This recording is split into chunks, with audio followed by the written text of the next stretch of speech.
Imagine the last time we wanted to sit down and create the next video, but you simply could not do it. It felt like there was a wind pushing you away, swimming as much as you can, but nothing happens. A magnet that pulled you back to a place of existential dread, or it felt like everyone is laughing at you for trying to begin with.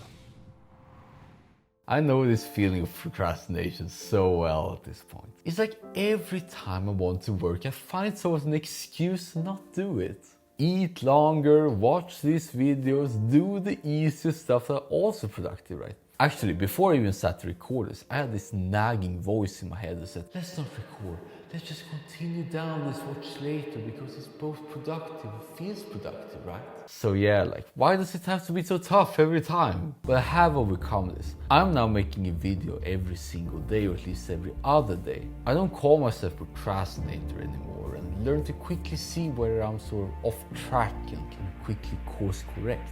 So in this video I want to share with you the 5 tips that actually helped me tremendously. I've gone very deep into researching procrastination with tell advice I haven't heard so many others tell on YouTube. The first tip is to allow yourself to suck and value your own mistakes. Most advice focuses on either just starting or making it easier, setting goals or whatever. Making it ultra clear, like open computer, type password, open tab, open bookmark, etc.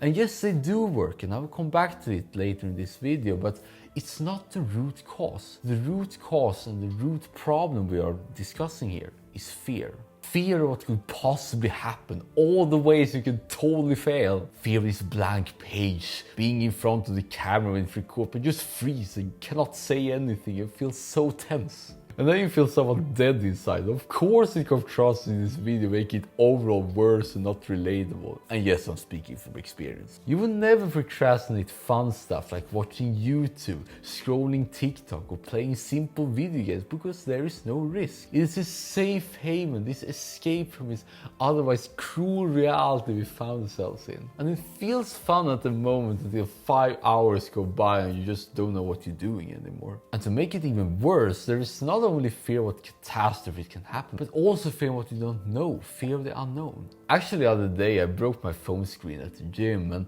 it needed to be fixed, but I didn't know exactly how to go about it in this foreign country and put it off for days, although it clearly hindered my productivity. But I did eventually pull the trigger, and it wasn't that bad. I would just go into the nearest repair store and wait half an hour while they did the job. And this is actually how you overcome this fear, by allowing yourself to make mistakes and accept what happens. Just because you feel like a fool does not mean that you're unproductive at all, rather the opposite, which I thought until recently. You're getting more and more information what does not work, and that information is more valuable than you can any possible way find on Google or other places, because it's directly applicable to you and your situation. So next time you sit down to that blank page, just type whatever comes out. Be more concerned with filling up these pages as fast as possible with whatever, rather than just staring. Then you will quickly see which sentences you keep and which ones to throw away, or get into the zone super fast. Also, when you sit down and record, just talk whatever to the camera. Just rant and get yourself comfortable and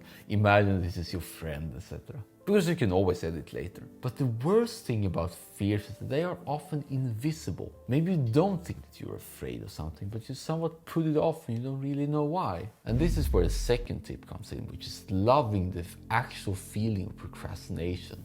Let's return to the last time you procrastinated, feeling this strong wind coming at you. And pay attention to your face, your hands, your feet, arms, legs, especially on the knees. Feel the nervousness in your stomach, in your neck, and in your pelvic area. Now that you know how this strong imaginary feeling feels, then you can start to welcome it, like it, or even love it.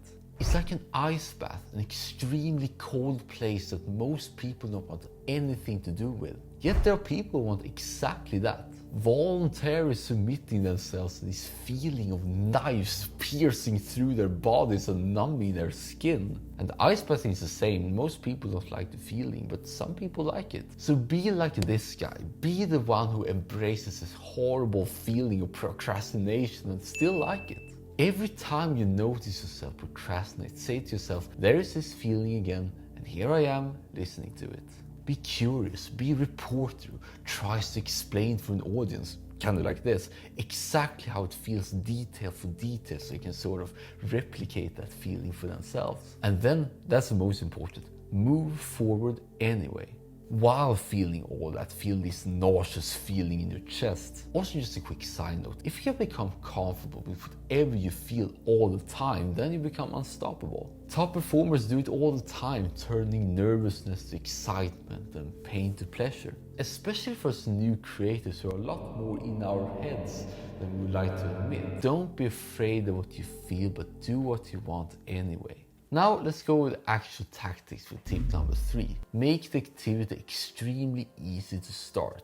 There's this universal gravitational force by Newton that mentioned inertia, and especially when it comes to procrastination, it certainly is the case. Research suggests that it takes minutes for our brain to switch tasks and networks. But what I found over the years is that you can directly influence how easy or hard this start phase is. Like, it's much easier to roll the car downhill than uphill. I mean, common sense. So to stick with that analogy, we want to take that ground and tilt it in our favor so the car cannot help but just running or rolling rather by its own. We want to influence our environment so much that starting something is not only easy, but you cannot help but do it, almost like addictive in a sense. And this is how I do it in practice. Whenever I create videos like this, I first start by writing what I want to say. I have this one note which I can edit on my phone every time I'm going to the gym, waiting in line or going for a walk. Aside from just having an easy time using the phone instead of the computer, the time spent walking cannot be wasted because my body feels good.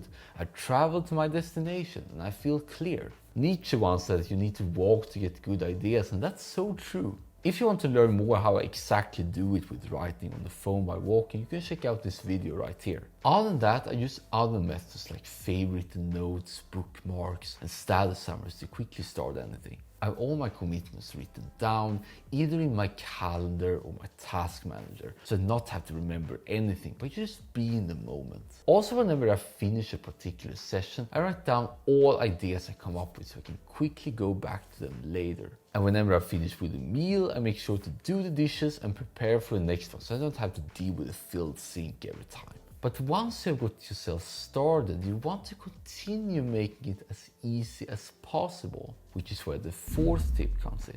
Focus on making the activity easier, more enjoyable, and small wins.